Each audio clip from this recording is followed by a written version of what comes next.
I want to welcome all of you who are on the call today. I can't see all the names, but I see all the boxes, and so we're really grateful that you have taken the time. And this is our self-healing class based on the book You Can Heal Your Life.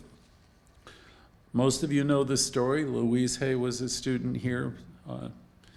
This is where she learned her science of mind, and this is where she got the ideas, and she wrote her first booklet. She had the perfect message for the perfect time, and there's a reason that book is still so popular. It's because it simplifies our teaching, and it tells us that we have the power to heal anything. Louise spoke of the word dis-ease, and you put a hyphen between dis and ease. You know, when we have a state of consciousness where we're ill at ease, or she said we can do something about it. And all of her classes and her seminars, and every class and seminar that I have ever taught or presented, and I've been doing this for over 25 years, it's to get people to realize you have the power. You have the power to heal, you have the power to transform, you have the power to change. So I would suggest any and all to listen in with us every week. Some of you, we have 3 broadcasts a week. You can watch our rebroadcasts also on Facebook and YouTube. And just keep reminding yourself, because we all get off track. I get off track. And Kat just mentioned that she does. We do. But, we're the lucky ones because we can quickly get back on track once you start to understand some of these principles. We can get back on the path to wholeness and peace, prosperity, harmony. So I'm happy to present this material every week. I never really get tired of it. Sometimes I want to find a new twist on it. We've got some 50 lessons now that we're always refining and we're changing. We used to just have a little group on a Thursday night down in Subud, and now we have hundreds of you watching every week and participating, and the class becomes richer and richer because of you. This evening we're talking about change, and I found a little story for everybody, or very short. Once upon a time there was a caterpillar whose name was Carl. I don't know if you've heard of this one before. And Carl was not content with his life crawling around and eating leaves. One day, Carl saw a beautiful butterfly fluttering by, and he felt a deep longing to fly like her. However, Carl didn't know how to transform into a butterfly, and he was afraid of change. He didn't want to leave his comfortable life as a caterpillar behind. But as time went on, and time goes on, Carl couldn't shake off his desire to fly. There was something about him. One day, Carl met a wise old snail who told him, if you want to become a butterfly, you have to be willing to change. You have to be willing to let go of your old habits and beliefs and embrace something new. And so it is for every one of us. And every one of us that we want to learn and we want to soar in this lifetime. And we want to be what we can be, or be what we have come here to be. So our subject today is developing that consciousness that's willing to change. I remember from my roots in 12-step programs 43 years ago, one phrase was always there every week, which was willingness is the key. Willingness is the key. I mean, because we can keep, making suggestions to you every week. But willingness is the key that opens the doors for all the good things to happen. So the question comes up for myself to ask myself tonight, and I throw it out to all of you too, to consider, am I willing to change? Am I willing to do the things I need to do to have the life that I would like to have? Louise, with her book, which, as you all know, became an international bestseller, she was always challenging us to trade in the lesser ideas for the greater. I remember my father saying to me when I was younger, if you snooze, you lose. If you're unwilling to move forward, if you don't have the willingness, then you're going to be losing out on some of the best things in life. If you're unwilling, you're just holding yourself back from experiencing some of the best things that life has to offer. I was thinking this afternoon as I was putting the notes together, because this seminar could go on for 2 hours, but there was an old computer programming phrase, which most of you know, I'm sure, which is garbage in, garbage out. And it refers to the idea, if we put bad or inaccurate data into a computer program, we will get back bad or inaccurate output. The quality of our output depends on the quality of what we put in. So whatever is circulating in that mind of yours, that consciousness of yours, whatever beliefs, thoughts, ideas, I don't like to think of it as garbage, but whatever it is that's going on inside of you, that's the stuff that's creating your life. So this concept can be applied to us and our lives in general.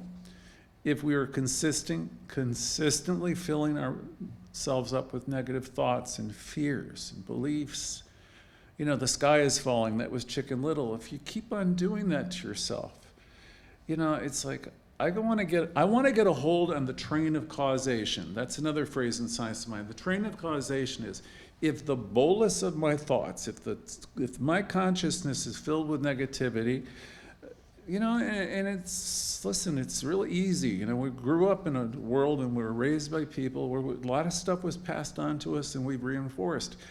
But the thing to understand is that whole body of thinking and thought, fearful thinking, stinking thinking, negative thinking, that creates your very life, unless you want to change, unless you have the willingness to change, unless you're willing to tackle it. And sometimes it seems like it's damn overwhelming. You look at life, God help us, those of you who put on the news all the time. It's really easy to get scared right out of your pants. If you want to tune into the news every day, God bless you. So if you're filling your mind with negative thinking, beliefs, and all of that, and if you're a negative thinker to start with, and if you use the word should a lot, it just indicates these negative, limiting patterns, this judgmental stuff that will not take you where you want to go. What's happening when that's happening is our very own consciousness is tripping us up. This isn't about what's happening on the outside. This is about what we're doing. It's about what we're habitually doing with our thinking.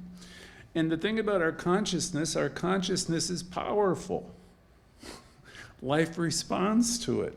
When you come to the science of mind, we teach you, using your conscious mind. That's the part where you can think a new thought, where you can think, all is well, I am good, I'm wonderful. That's great. Those are positive affirmations.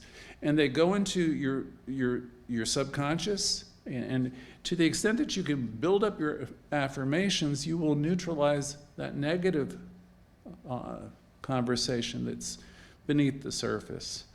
Every week when we ask you to pay attention to the internal dialogue, or I ask the question, what's it been like being you this week? It's not for me to know. I need to do the same question for myself. It's for me to pay attention to what it is that I'm spinning, what I'm preoccupied with, because that tendency of thought that's in every single one of us is creating the days that it'll be creating tomorrow and the day after, and it'll be creating your weeks to come. So we have power to use. Our consciousness is powerful, and life is responding to it. On the other side of the coin, if you want to heal your life, if you want to soar, if you want to have peace, if you want to have harmony, greater health, and prosperity, you can definitely have it. You can't lose with the stuff we use. We teach you the law, we teach you how to do it, but we cannot do it for you.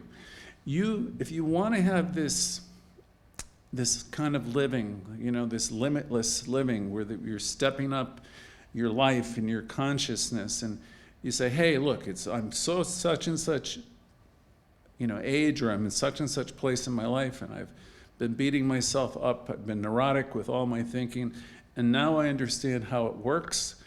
I want something better. I want to step out from all of this. I want to release the past. I want to forgive everybody. I want to forgive myself. If you want that, you can have that. Because life has been trying to get your attention that way all your life. You live and move and you have your being as spirit. This God life exists within you and it's responding to you. So if there's something within you like that caterpillar that wants to learn to fly, if there's something in you that's longing to change, honor that and take the steps. Pay attention to that inner guidance. So willingness is the key. You must want it, though. You can't just want to talk about change. You got to really want it, and want it truly and deeply, because that's setting a powerful intention within the mind of God, and it starts by you getting clear. And you will have what we call demonstrations. In the context of garbage in, garbage out, means that if you want to heal and you want to create a more successful life, then we need to be mindful of the input that we're allowing in our minds and our bodies. We need to be the guardian at the gate, which you hear me talk about often. Guardian of the gate, not just our thoughts. The guardian of the gate can extend to the foods we eat, the people that we hang out with, the media that we consume, and of course the thoughts and beliefs that we hold. I've been tackling on some of these in my life. I used to smoke too much, drink too much, didn't get enough exercise. I'm sure you have some you can relate to, or you might have of your own. And some of us, because of the life we've lived, have had health problems. You might have low energy. If we surround ourselves with negative people who bring us down. Have you ever been in a relationship with a negative person? I mean, honestly, most of us have been through some of this. If you're involved with somebody you're close to who's very, very negative, most likely you wind up feeling drained. If we consume too much negative news and media, we're likely to feel stressed. The news is often filled with stories of negativity and fear, division. It's rarely about anything good. This constant barrage of negativity can have an impact on our mood, our health, our emotions. And for those of us who are really wanting to elevate our consciousness truly and lead a more positive and fulfilling life, when we consume so much of this, it can trigger the body's stress response. It leads to increased levels of cortisol and adrenaline. All of this can have a negative impact on our physical self, leading to anxiety, in some cases depression. And if you have enough depression and you have blood pressure and all this stuff, it's just not really healthy. And we're not even aware that we're doing it to ourselves. And here's the thing, we do it habitually. So in addition to things like this, the constant exposure to negativity and being with negative people, it's hard to live the affirmative life when everything around you is negative. So it requires making some conscious choices if you're being bombarded all the time. And again, you got to know you're doing it to yourself, because you're the one who's turning on the TV, you're the one who's keeping with the conversation. So it might be good tonight to think about how that's happening. As we engage in too much of that, we may begin to feel cynical and pessimistic about the world around us, and that will take you to a place some people feel depressed and hopeless. And if you're on the call and you've been in these places, all I can suggest is find ways to limit this type of thing. One thing that's gratifying that I've learned long ago, and I pass on to you, I think it was from my mother. She used to say to me, it's entirely up to you. So I pass on to you that idea. The choice is always yours to make. You have the power if you want to elevate your consciousness and heal your life. If you want to live the affirmative life or a more fulfilling and positive one, it might be a good idea to be mindful of some of these ideas. One suggestion, for example, if you have to watch the news every day, all the time, maybe limiting your exposure. Give yourself a time limit. It's like the kids are like glued to their smartphones. I forget how many hours a day. I'm not a parent, but I can parent myself and know that, I don't need all that stuff, not so much of it. So it's up to you what you allow in. I repeat often, I had a great teacher. I had several great teachers, one of whom was Dr. Bill Tolliver. He, 25 years ago, in his ministerial class, and you've heard me say this before, he said, you live in a time and a place where you can commune with some of the greatest minds that have ever lived, who's ever lived on this planet. And I say that to you tonight. Just think of what you expose yourself to in your free time. You have the ability to commune with great thinkers, great thoughts.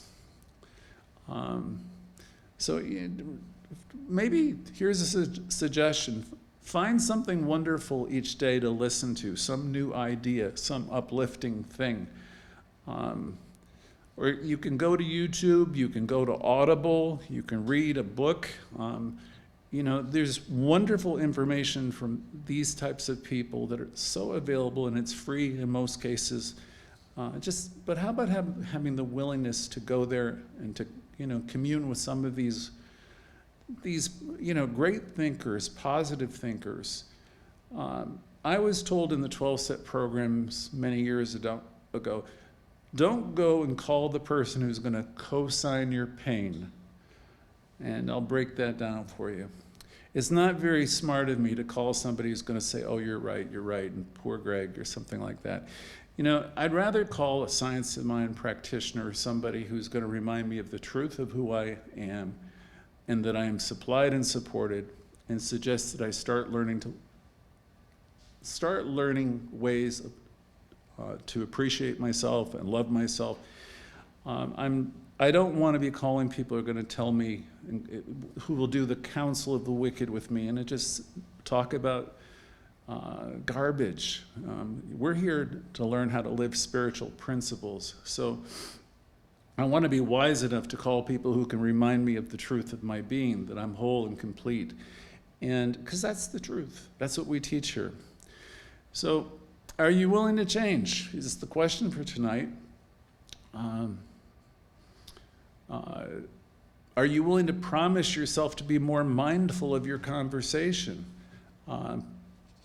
More mindful of the thoughts you're thinking each day? Are you willing to get engaged in the game of catching yourself when you're thinking negatively? And when you find yourself thinking negatively, make a mental note of it, write it down. Because becoming mindful and observing yourself and your conversation is an incredibly powerful tool to help you get out of habitual thinking.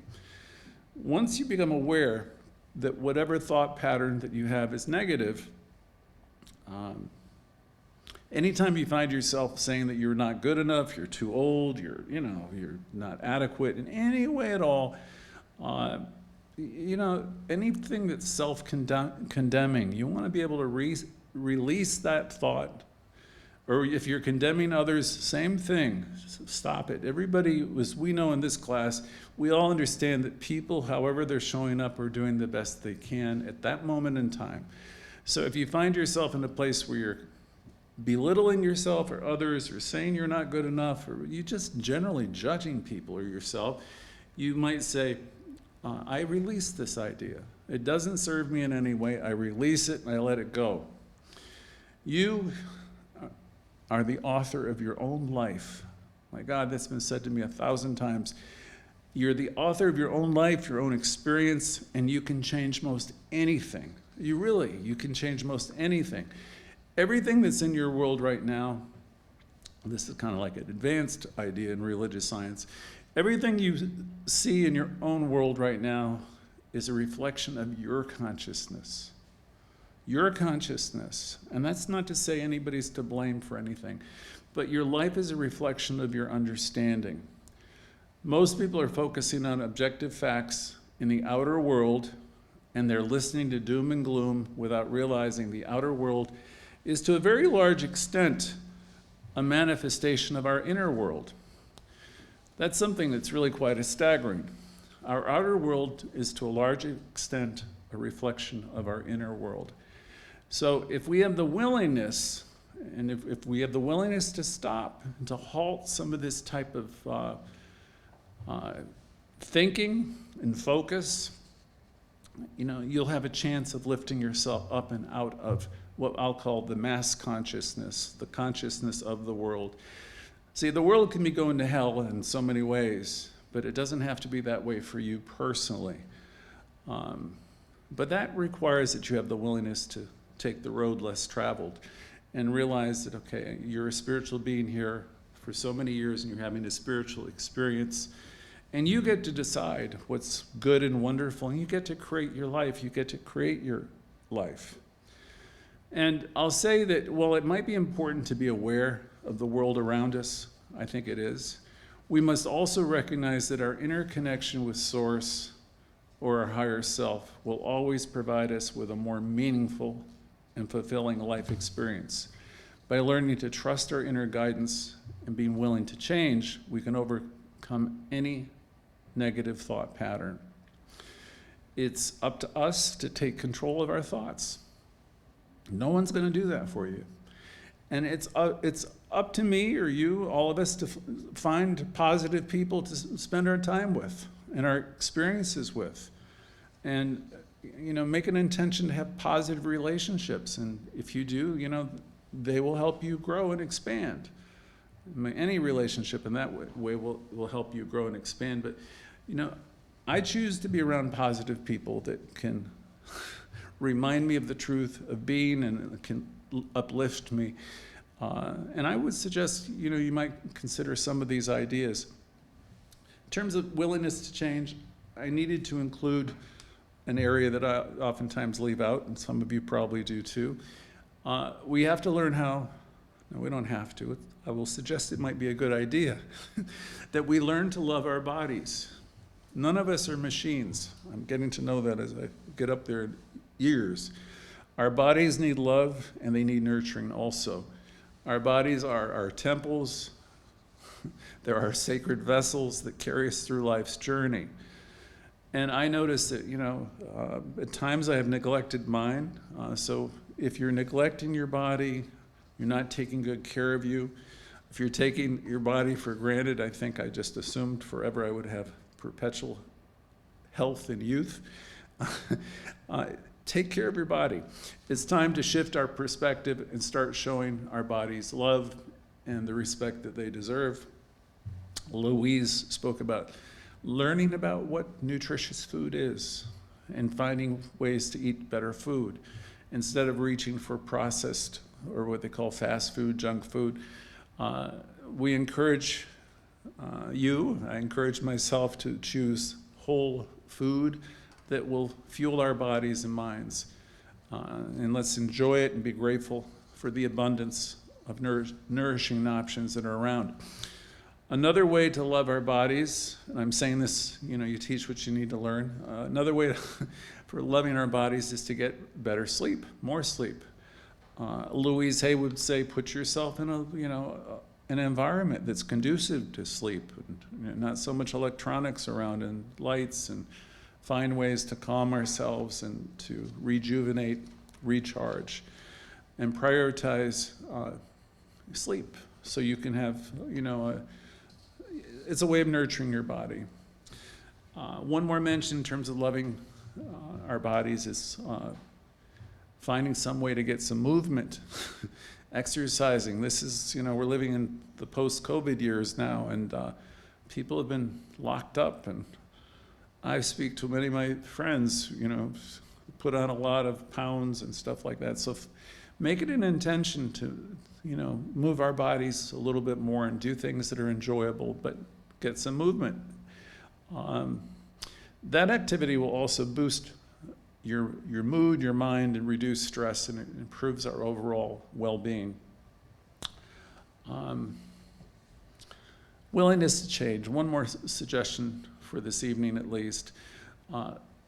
Let's have our dedication be towards self-care and self-compassion. And that doesn't matter what age you are, if you're 20 or you're 80. Part of learning to love ourselves, of course, is to take care of our physical self. As I mentioned, some of us have not done much work in that area.